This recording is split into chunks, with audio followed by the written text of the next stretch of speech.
The sky is black as ink. The airliner is lurching at 35,000 feet. We've lost control, the captain shouted. All the control panels went dark. The screens flashed nothing but text. The system was locked. Both pilots slumped dejectedly in their seats. Inside the cabin, a 17-year-old woman retrieved a small laptop and started typing furiously on it. "What are you doing?" a flight attendant shouted. "She's sending out a distress signal," she replied in a trembling voice. She punched in the code, Falcon-Six override, and the NADAR's alarm lights instantly blazed to life. An officer's whispered disbelief hung heavy in the air. Impossible. Falcon-Six is a permanently locked combat code. 17-year-old Elena Nowak, a high school student from Warsaw, Poland, was the daughter of Major Mark Novak, a NATO cybersecurity specialist whose life was tragically cut short 5 years earlier in a catastrophic explosion at a data center. The aftermath of this devastating event saw Elena finding comfort and focus in the familiar rhythm of programming and small-scale charitable hacking projects undertaken alongside her mother.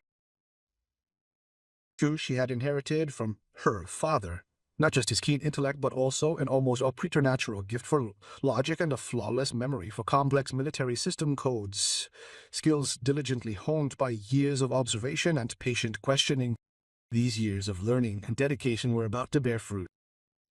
Today she embarked on the journey to London alone, ready to compete in the Cyberth Europe Finals, a demanding competition for young programmers. Representing her school she carried with her, a hope both profound and precarious, a hope she wasn't quite sure she could fully comprehend. As she settled onto the plane, a small laptop decorated with a Falcon sticker, a symbol both powerful and personal, was nestled securely in her bag. The cabin, which his father had used, displayed the words Falcon-Six engraved on its front. To the passengers around her, she was just a thin, shy girl, always with headphones on, always absorbed in the screens in front of her. Another teenager immersed in the digital world. She didn't know that this flight number 6, was carrying a European intelligence officer who was being actively pursued by terrorist organizations. She didn't realize she had stumbled into a situation that would demand everything her father had painstakingly taught her. In the moments before takeoff, a mysterious maintenance worker connected a USB stick to a crucial technical port. A moment that no one noticed. A digital bomb, precisely placed in the cabin. Elena engaged in conversation with the chief stewardess. She was a friendly-looking woman, middle-aged, who asked about the laptop. "My father always used to say that sometimes up in the sky it gets completely quiet, but even then technology can still pick up the cry for help, that human touch." A small boy seated behind her in the airplane asked with the innocent curiosity only a child possesses, "Can your laptop control satellites?" She chuckled. "No, but I can hear the sky speaking." The focus shifted from that moment. The central image was the young girl and her laptop, a fragile vessel containing the memory of a heroic father. For 5 years, Elena had striven to understand her father's death, a quest fueled by the desire to honor his memory. She meticulously examined his encrypted notes, delving into the intricacies of his research and mastering the protective systems he'd developed to defend aircraft against cyber attacks. The official account attributing the explosion to a simple equipment failure felt hollow, a superficial explanation that failed to address explanation that nodded Elena. Yet, in her diligent investigation, she discovered inconsistencies, subtle patterns, hinting at deliberate sabotage, compelling evidence of a murder meant to steal her father's work. She had chosen silence, acutely aware that the claims of a teenager, unsupported by concrete evidence, would be easily dismissed, her grief potentially misconstrued as paranoia, fueling unsubstantiated accusations. But she persevered, relentlessly pursuing knowledge, committing her father's intricate codes and protocols to memory. She believed this knowledge would eventually serve as protection, a shield against the deliberate obfuscation of truth. She couldn't have known that today would be the day the heavens would finally reveal the truth she had tirelessly sought. The day the truth about her father's death would finally emerge.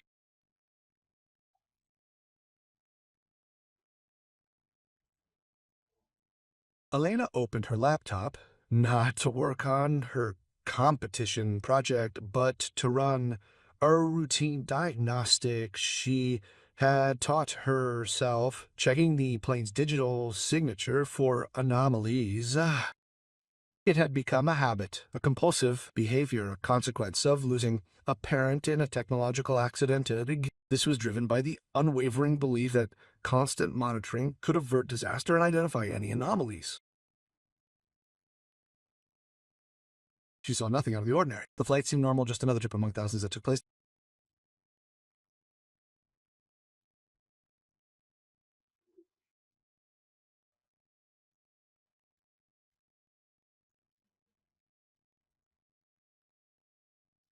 But deep within the plane's systems, hidden in the firmware the passengers never had access to, and that pilots rarely thought about, a program waited, counting down, preparing to execute commands that would turn the plane into a weapon.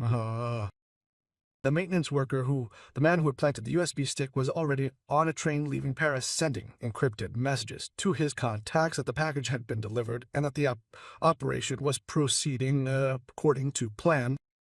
In precisely 3 hours' time, as the plane reached a designated coordinate over the North Sea, the pre-programmed sequence would commence, overriding the pilot's authority and transforming Flight 980 into a remotely controlled missile, a weapon heading directly towards a NATO summit. Innocent people would be sacrificed in a terrorist operation whose goal was the complete destruction of the leadership within Europe's intelligence services. Demonstrating exceptional foresight, the planners had chosen a flight destined to be positioned over international waters precisely at the crucial moment. They had made sure that it would be impossible to intercept the flight until the authorities realized what was happening. They accounted for every variable but overlooked a critical element: the presence of Major Mark Novak's daughter. She had his laptop complete with all his codes, and she clearly remembered everything he had taught her. Elena had absolutely no idea that she was sitting on a ticking time bomb, completely unaware that her latest work would prove unexpectedly relevant, that neither of them could have predicted. All she knew was that she missed him desperately, that it felt wrong to fly without him, that every plane reminded her of the job that had killed him and the legacy he had left behind. The laptop hummed softly, its screen displaying code that looked like poetry to her but gibberish to everyone else, patterns and logic that made sense in a way that human language never quite could.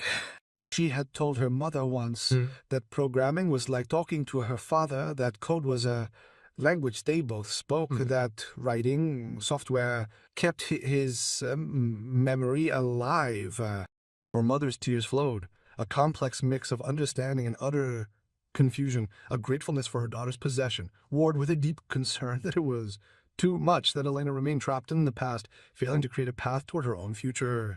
But Elena knew something her mother didn't, that sometimes the past holds the key to understanding the present. Sometimes old code unexpectedly solves new problems, and sometimes the lessons learned from the dead guide the living, provide the information that desperately needs it. As Flight 980 attained its cruising altitude, the passengers became accustomed to the rhythm of their journey, the pilots performing their instrument checks with an air of assured confidence, and meanwhile the USB power bank steadily continued its countdown, drawing ever closer to the pivotal moment when everything would alter. 17-year-old Elena Nowak, daughter of a hero and keeper of codes, sat there with her father's laptop. Waiting, not knowing she was waiting, prepared, not knowing she would need it. Over European airspace, 3 hours after it had taken off, the aircraft was jolted violently and unexpectedly. A movement that wasn't turbulence, that felt wrong, mechanical, deliberate. All the control panels went black at once. Every screen showed just one thing, a single stark red message declaring, "System locked, access denied." The captain and first officer struggled to reset the automated flight controls. Their hands moved through the emergency procedures, a sequence of actions drilled 1,000 times in training, but never before deployed in a real crisis. Nothing. Responding, every input ignored, every command rejected. Horrified, they ascertained that the aircraft had been hijacked via remote control, that someone was piloting their plane from a ground-based location, and that all radio contact was inexplicably lost. Both pilots made attempts to access the backup systems, only to find that the security protocols had already altered the passwords. Nothing worked anymore. Everything they knew had become useless in an instant. The passengers panicked. Some were live streaming on social media. Internet access continued, uninterrupted, but the failure of satellite communications produced a peculiar paradox. Despite global connectivity, the vital capacity to contact emergency services was lost. Elena saw it immediately. The lights on the control panel were blinking in a specific pattern. 3 flashes, then darkness. It's exactly the signal that her father described within his notes. Should an intruder gain control over the autopilot, a signal will flash 3 times and subsequently switch off. That was the signature of the intrusion protocol. She understood immediately that the plane had been subjected to a cyber attack, Exactly that. This scenario, one for which her father had created systems to counter the very danger that had cost him his life, was the focus of her attention. She sprinted to the cockpit, her fear momentarily overshadowed by a desperate urgency. She pounded repeatedly on the firmly shut door, yelling through the heavy soundproofing, "I can help! I know the backup codes." The captain's voice, strained and severe, cut through the noise. "Return to your seat immediately. This isn't a game anymore." The aircraft suddenly tilted dramatically, plummeting in altitude. Items were tossed about the cabin in the ensuing chaos as passengers screamed in unison, their fear palpable. The first officer's eyes, conveying a stark acknowledgement of their failure, met the captain's. A grim statement punctuated the silence. "Everything is locked down. We've lost complete control. We are passengers in our own cockpit." Without hesitation, Elena produced her laptop. She located the service port beneath the pilot's seat, a connection point usually hidden from view, and attached a specialized debugging cable she'd brought specifically for a coding competition. It was precisely the type of problem she trained for, though never anticipating the life-or-death scenario unfolding before them. Her laptop screen exploded with a cascade of corrupted code, the digital signature of an advanced malware clearly visible within the interference patterns. "What are you doing?" The captain's query was tinged with a mixture of disbelief and a flicker of renewed hope, a subtle shift from despair to the desperate pursuit of regaining control via NATO bridging. "My father developed this layer of security. I know how it works. I can help." She entered commands her father had taught her during late-night sessions when she was 12 years old. He'd explained his work to her then because she'd asked him, because he believed that knowledge itself was a form of protection. The command sequence was initiated. Falcon-Six override. Vector retrieval. "Ma'am." The cockpit screens flickered erratically. Several systems showed signs of responding to the input. A backup display successfully transmitted a signal to NATO command headquarters.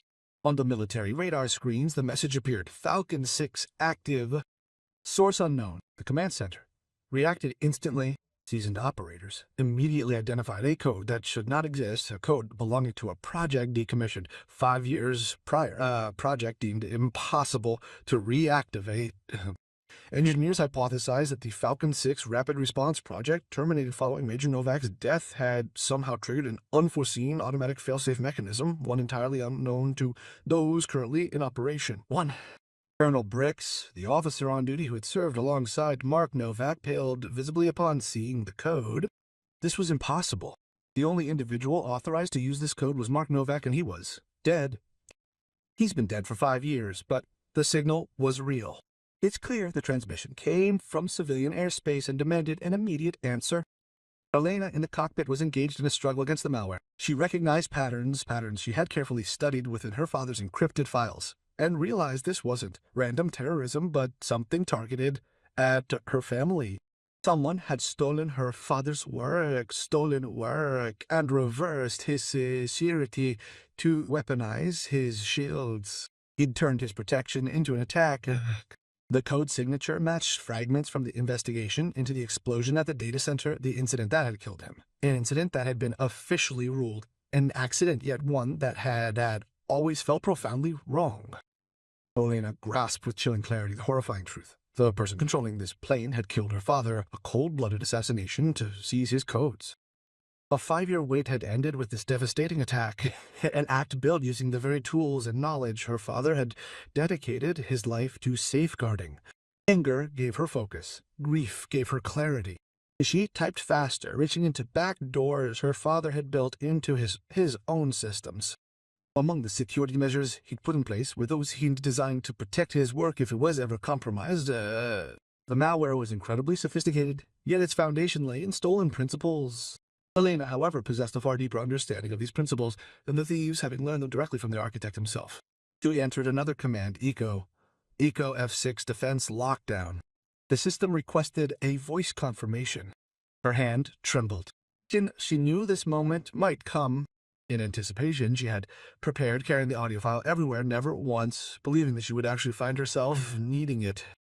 She played the recording of her father's voice from that day, her 12th birthday, the final birthday they'd celebrated as a family. "Happy birthday, my Falcon-Six." His voice, captured for eternity, continues to speak even in death, confirming his daughter's status and recognizing her as the enduring testament to his life and work. The system checked the voice print against the archive and confirmed the authorization at 98%. Confirmed authorization granted. Nadomando. Colonel Brix was barking orders, his voice cracked with emotion and urgency. Check the source of the signal, which frequency is 229.55 megahertz. Sir, exact match to Project Falcon-Six. Trace the source. Where is the signal coming from? Frantically, the radar operators struggled with triangulation, ultimately uncovering an impossible truth. The source is not ground-based. It is coming from Flight 982, a commercial airliner whose current position is over the North Sea. Two F-2 Raptors received immediate orders to intercept, escort, and ensure the protection of an unknown asset. Something impossible was happening, and they were going to witness it on the dying plane.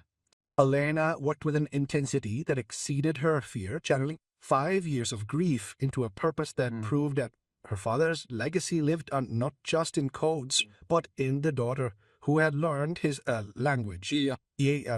By sending a traceback signal, she was able to reverse the data flow, precisely identify the source of the attack, and then clearly mark the attacker's precise location for the authorities. The hacker, a former NATO officer, had orchestrated the data center explosion 5 years ago. The deception he'd employed, pretending innocence to hide his theft of Novak's work, was quickly uncovered. Within minutes, his location was identified and his digital signature revealed. He had waited 5 years to use the stolen code, convinced that everyone who understood it was dead and unaware that the daughter remembered everything her father had taught her, that knowledge can survive death if passed on. In the cockpit, the captain stared at Elena with awe that bordered on disbelief. Oh, God. Who are you? She gazed upwards, her expression a mixture of profound exhaustion and quiet victory. The spitting image of her father in every conceivable way. I am the child of the man who single-handedly saved the skies from the very system they occupy, a system he fought relentlessly against. The NATO alliance, in response, deployed 2 F-22 Raptors to analyze the Falcon-Six signal. The pilots, briefed on codes initially misconstrued as historical artifacts, were actually confronting evidence of classified programs. The spectral remnants of projects their commanders steadfastly avoided discussing operations. Concurrently, the insidious malware launched a last-ditch attempt to reroute Flight 982 towards the North Sea into international waters, where any investigation would be hampered significantly and where any evidence would be swallowed by the unforgiving ocean depths. Elena instantly recognized the pattern. CE had previously identified it within her father's personal notes, meticulously detailed and undeniably in his own handwriting. The catastrophic outcome, weaponized passenger aircraft used for targeted assassinations. He had not only foreseen this attack, but had also painstakingly engineered Falcon-Six as a preventative measure, a testament to his foresight and dedication. He ultimately sacrificed his life to protect his groundbreaking work from falling into the wrong hands. A chilling understanding washed over her, a realization that sent shivers down her spine. Blood froze. If the program were allowed to complete its sequence by her, the aircraft would then be misidentified as an enemy aircraft by NATO systems and subsequently shot down by those very forces whose responsibility it was to ensure its safety. It would be destroyed by friendly fire, a devastating effect triggered by a hostile enemy code. With practiced ease, she initiated the manual terminal mode and input the sequence Echo F6 Defense Lockdown. This was her father's personal password, a code imparted to Arya as a safeguard, a security protocol he fervently hoped would never be required. The system asked for voice confirmation again, but this time, Elena herself spoke her voice calmly despite everything. This is Elena Novak, daughter of Major Mark Novak. Authorization Falcon 62 system under attack. Request emergency override to NATO command. Over the military emergency channels, the operators intercepted a teenage boy's voice. He was speaking codes that should have been impossible, codes that defied all known protocols. Furthermore, he claimed an authority that simply could not exist, an authority that was completely absent from any official roster. A decision of immense consequence faced Colonel Briggs. Would it save lives or irrevocably shatter his career prospects? Major authorization. If she knows these codes, then for good reason. First, the Falcon-Six protocol. Trust Novak's work. Elena's override was accepted. She didn't have control over the aircraft itself, only over its protective security layer, a digital immune system that her father had been the architect of. She implemented a comprehensive traceback protocol. This protocol sent a signal directly back to the attacker's location, clearly marking him for the authorities and simultaneously creating an indelible digital trail. This trail ensured that his actions could not be erased or hidden. Anton Reeves, a hacker and former NATO cyber specialist, was the mastermind behind the data center explosion 5 years prior. He had also been responsible for stealing Knob's crucial research and subsequently selling it to terrorist organizations. Suddenly, his location was compromised. He tried to sever the connection in an attempt to delete the evidence. But Elena had learned from the best. Her father's code had ensnared him, meticulously documenting everything. Within 20 minutes of Flight 908's arrival, Reeves was already in custody. His 5 years of painstaking and careful planning were ultimately ruined by the daughter of the man whose life he had taken. The F-22 pilots approaching the airliner received updated orders. Aussi, Flight 982 is under friendly control. Pilot is a civilian. Underage daughter of Major Novak. Provide full escort. This is not a drill. They formed up next to the aircraft. Their presence was visible through the passenger windows. Military might protecting the vulnerability of civilians. The promise that some codes transcend bureaucracy. Elena's voice came over the military channels, hesitant but clear. Falcon-Six to Command Center requesting escort corridor for emergency landing. Colonel Bricks answered personally, his voice full of emotion. Got it, Falcon-Six. Welcome home. Your father would be proud. From the cockpit, the captain and first officer observed this teenage girl as she expertly restored her compromised systems, overcoming sophisticated and professionally developed malware and seamlessly coordinating her actions with military resources, all with the practiced ease of someone who had done this many times before. Who is your father? Turning his attention from Elena's screen, the captain finally asked his question, his gaze fixed on the final sequence, which was designed to fully restore control to the pilots. Major Mark Novak had written the code that protects military aircraft from cyber attacks. He died 5 years ago when someone stole his work. This individual had just made an attempt to kill 212 people with a code my father had created for the express purpose of saving lives. She entered the final command. Falcon-Six, full recovery, and Chasseur. The cockpit systems were fully functional again. All indicators were green, all controls were responsive. The plane returned to its pilots after being coded and driven by determination. The first officer tested the controls, felt the plane respond, and realized that they were flying again instead of being flown. Bernard, you did it. You actually did it. Elena closed her laptop, more exhausted than ever before, fueled by adrenaline that was now rapidly dissipating. My father did it 5 years ago. He put these safeguards in place because he knew that someone would try something like this one day. I just remembered what he taught me. The F-2 pilots continued to accompany them. Their formation was precise, their presence a symbolic representation of something Elena, in her exhaustion, was too tired to fully comprehend. The activation of Falcon-Six was announced through official military communication channels. Not the project, not the protocol, but the person. Novak's daughter, the embodied legacy. With their study of Naux, the young officers suddenly realized that the author of their security manual was a family man. This brilliant security architect, whose work they had so carefully analyzed, had also taught his daughter, proving that knowledge can be passed down via unexpected routes.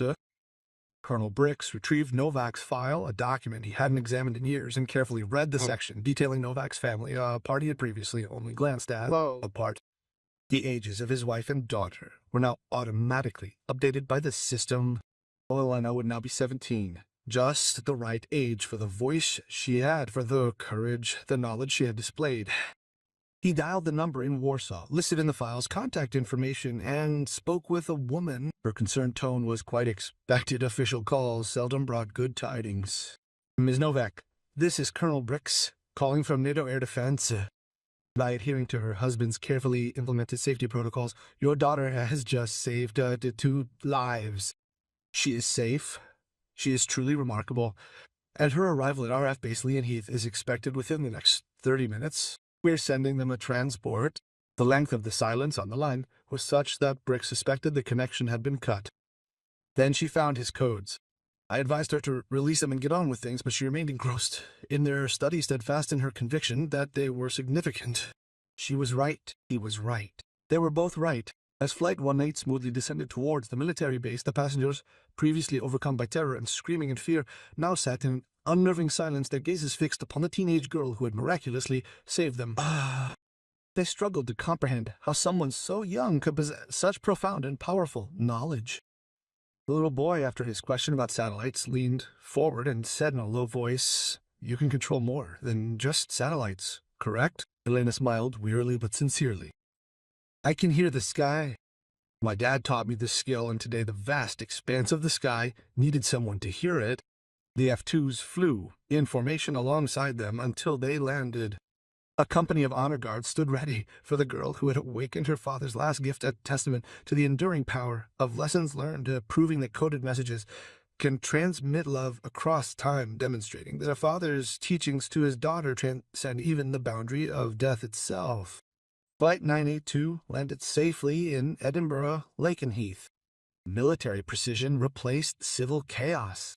Armed personnel encircled the plane, acting not as a threat, but rather providing protection. As the door opened, the passengers silently and quietly streamed out of the airplane, but many stopped, taking a moment to hug Elena, offer their thanks, and recognize the debt they could now, at long last, fully repay. Within hours, the news had spread worldwide. A pair of teenage girls managed to save 212 lives by resurrecting an obsolete military code. But the real story was deeper, more human. With her father's legacy, a daughter saves lives, proving that his teachings endure beyond death, a testament to the immortal nature of knowledge. Colonel Briggs met Elena on the tarmac. This grizzled officer, who had a distinguished career leading missions and training soldiers, faced a teenage girl with a laptop, and he acknowledged her clear superiority in this situation. "You've just saved more lives than your father saved in his whole military career, a career that was responsible for saving thousands. In surpassing his legacy, you have also managed to honor it profoundly." Elena's mother arrived on a military transport plane, racing across the tarmac in disregard of protocol. There, she embraced her daughter, conveying in that hug everything words could not express to me. "Did you hear him when you were up there? Did you hear his voice?" "Yes, and this time the whole world heard it as well. Let's initiate a full-scale official inquiry into the data center explosion from 5 years ago, right now. Apply significant pressure to unearth the cover-up that concealed the corrupt practices protecting Anton Reeves. The truth must be revealed. Major Novak, a hero who gave his life, was murdered by a traitor. The official record has been changed. During a mission, Major Mark Novak, a NATO Air Force cybersecurity specialist, made the ultimate sacrifice, protecting classified research from theft by hostile actors, with full military honors accompanying the posthumous award. The Falcon-Six Code of Honor, previously reinstated, has been declassified. Now openly taught as the standard operating procedure for aircraft cyber defense, its value was decisively proven by the operational efforts of Elena Novak, whose work validated the architectural design of Major Novak. The icon on Elena's laptop, scratched and battered, showed a final line of code. Falcon-Six mission complete. The media attention overwhelmed her at first. Every news outlet wanted interviews. Tech companies offered grants. Military academies extended invitations. She declined almost everything, issuing only a statement through NATO public relations. "My father designed life-preserving systems. I remembered only what he taught me." The true story is that good teaching outlasts death. The knowledge that parents pass down to their children holds the power to save the world. Remember, teach your children what is important. They may need it someday. The explanation spread virally, shared millions of times across social media platforms, quoted extensively at education conferences, and frequently used in online parenting forums. It quickly became synonymous with the value of teaching and the crucial importance of passing on knowledge. Young people could especially identify with the story. Teenager saves adults. Daughter honors father. Quiet girl becomes hero. Knowledge conquers violence. Cyber Youth A of Europe canceled the final and declared Elena the winner by acclamation. The establishment of a new Mark Novak Memorial Award focusing on applied security research has been announced. From the family of those who perished in the plane crash, a young boy initiated a foundation to assist children orphaned by the tragedy. Its primary focus is on safeguarding the knowledge and skills passed down through generations within families, ensuring that this vital legacy continues to thrive and shape future lives. In Reeves' trial, testimony from 92 flight attendants detailed Elena's unwavering calm confidence, her resolute determination, and her steadfast refusal to surrender even when everyone else had given up hope. Following her extraordinary feat, the captain and first officer immediately recommended her for a Civilian Aviation Award, elaborating in their submission, quote, "She demonstrated a level of expertise, bravery, and composure far exceeding that of seasoned professionals. Her actions resulted in the saving of numerous lives, Ours included, and she is worthy of every honor the aviation community can bestow. However, the most memorable acknowledgement came from an unforeseen source. The F-22 pilots who had provided air support during her challenging landing organized a spectacular flypast, performing a complex formation designed by Major Novak before his death. Using their contrails, they wrote F6 in the sky. Elena received a photograph of this moving formation silhouetted against the setting sun, accompanied by the message, "The sky belonged to her father. Now it belongs to you." The hashtag Falcon-Six legacy ignited a firestorm on social media. Countless individuals shared heartfelt accounts of parents who had instilled in them vital skills and life-preserving knowledge, creating enduring legacies that continue to flourish through the power of education. The teachers contributed thoughtful essays underscoring the critical role of knowledge dissemination and challenging the common misconception that seemingly obscure subjects hold no practical value for students. They emphasized the necessity of comprehensive teaching even when the applications of such knowledge remain distant. Parents, in turn, shared videos demonstrating the transmission of essential family skills, traditional knowledge, and cherished family history, motivated by the strong belief in the importance of preservation and the immeasurable value of teaching as an act of love. In a parallel development, NATO introduced a new protocol, the Falcon-Six defense system, making its installation mandatory across all Alliance aircraft. This marked the culmination of Major Novak's work, fulfilling its intended purpose, protecting lives he would never encounter through a code he never fully finished. Unnoticed by the media and public, Elena returned to her Warsaw school, resumed her programming work, and quietly resumed her ordinary life, with the understanding that she had completely fulfilled her father's legacy, and in doing so, had also created her own. She departed. The way her classmates treated her was transformed. They now showed her a respect that bordered on awe, maintaining a distance born from their inability to comprehend the experiences she had endured. The little boy from the airplane, her classmate's younger brother, approached her immediately. He didn't hesitate at all. "Can you teach me about computers and coding?" he inquired. "My brother claims you can actually hear the sky. I'd really like to know how to do that." Elena knelt down beside the child, her smile warming him with a kindness absent during the recent crisis. "Yes," she affirmed, "I will teach you. That's what my father would have wanted." It's how knowledge endures, through teaching, through sharing, through the steadfast refusal to let valuable ideas perish. If, as I believe, a true legacy is the courageous transmission of knowledge, then I will honor those who imparted their wisdom to me. Several months later, driven by a profound sense of tribute and a desire to forge her own path, Elena enrolled in NATO's youth cybersecurity training program, Falcon-Six Junior. She felt compelled to honor her father's memory while simultaneously establishing a distinct identity of her own. Making a pilgrimage to the base where he had served, she located his name etched onto the memorial wall. There, she read the newly inscribed words. He wrote the code that saved the sky. His daughter, she silently vowed, would prove its efficacy. Opening her laptop, her father's laptop, actually the one he'd entrusted to her before his final deployment, she gazed at her reflection on the screen. The image of her face was interwoven with vivid memories of him, a tapestry blending the past and the present, seamlessly intertwined, merged. Unexpectedly, a message including a photo arrived from an F-22 pilot whom she'd never previously known. A majestic formation of falcons soared through the lingering contrails of the setting sun, painting breathtaking strokes across the sky. "The sky belonged to your father, now it belongs to you. Fly well, Falcon-Six." Elena produced an online tutorial series designed to instruct teenagers in the essential elements of cybersecurity. Within the series, she detailed the concepts she had learned from her father, thus perpetuating his teaching. Thousands signed up. Her videos were shared in schools around the world. Teachers assigned them as homework or work. Parents watched them with their children and learned together.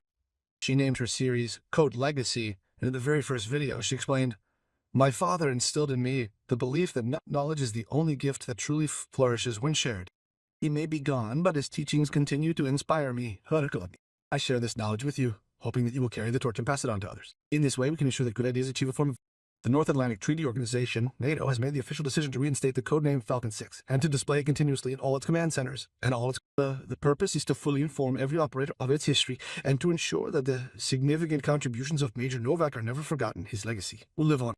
Elena's mother found solace not in simply mourning her husband, but in comprehending the profound meaning behind his death. His work saved lives, protecting countless people, and his teachings continue to resonate through Elena. One evening, observing her daughter engrossed in a programming project. She said, he always told me you were brilliant, Elena. He had immense faith in your abilities and knew you would be a remarkable success. I simply didn't grasp that he was specifically training you for something he knew you'd need the knowledge for. Elena looked up from her computer screen. Do you think he knew he was preparing me for precisely what transpired? Her mother paused, opting for honesty rather than offering consolation. I believe he understood the inherent dangers of the world. I believe he wanted your protection to stem from knowledge, not from a lack of it. He wanted to equip you to empower you through understanding. I believe that he imparted all the knowledge he possessed to you because he loved you, and this love encompassed preparing his children to face the world. Elena, yes, she attended the military academy. Her specialization was cyber warfare and defense, and she fulfilled her father's legacy by becoming just as he was. Someone who protected others by understanding systems better than his adversaries. She passed on her knowledge to the next generation patiently, explaining complex concepts with the same unwavering dedication her father had shown her, firmly believing that teaching represented the highest form of service. The Falcon-Six legacy protocol became NATO standard, protecting countless flights and preventing attacks that would have been impossible without Major Novak's foresight and his daughter's memory. The central message, imparted at military academies and within high school and university coding boot camps, is this: knowledge constitutes a lasting legacy. Teaching ensures a form of immortality. Good ideas endure because people remember and transmit them to future generations. Elena never forgot the moment when years ago her father's recorded voice affirmed her authority, imbued her with the strength to act, and powerfully demonstrated that love through the act of teaching endures. She held on to the audio file, listening to it from time to time whenever difficult situations arose. She listened for the confidence, the unshakable belief in his voice, a belief in her ability to conquer whatever challenges might appear on the horizon. Happy birthday, my Falcon-Six. More than a simple birthday message, it's a crucial assignment, a formal designation, and a weighty passing on of responsibility from father to daughter, from teacher to pupil across the generations. On the laptop screen, in the surrounding darkness, a code glowed. It resembled poetry, possessed a musical quality, and expressed the language of protection and love. This was a legacy of teaching, a bond between fathers and daughters extending across the vastness of time, unified by knowledge of immeasurable value and lasting importance. With deft fingers, Elena typed the final lines of her latest tutorial explaining advanced concepts with the simplicity and clarity she had learned to employ teaching and serving as she herself had been taught and shown. Some codes protect airplanes, others protect ideas. The most important codes protect the connection between teacher and student, parent and child, between those who know and those who want to learn. This is the code my father taught me. This is the code I will teach you. She uploaded the video and observed the viewer count ascend, a thrilling sight. Comments flooded in from across the world. She saw her father's legacy continue to grow through her teaching. Knowledge, like light through the endless reaches of space, journeyed across time. The vast expanse of the sky remembered Major Mark Novak, but even more significantly, his daughter's memory of him ensured that the world would also remember him through her. By teaching, by sharing, by holding the firm conviction that the most fitting tribute to the departed is to keep their wisdom alive, to actively pass it on, to guarantee that the fruits of their labor, their gifts, their insights, will continue to enrich the lives of others long after they are gone, long after their absence is felt. The father wrote a code that saved the sky. The daughter brought it to life with her heart. The legacy lives on through teaching. Have these stories touched your heart? If so, please take a moment to comment and subscribe to SN Touching Stories. Some call signs deserve to be remembered forever.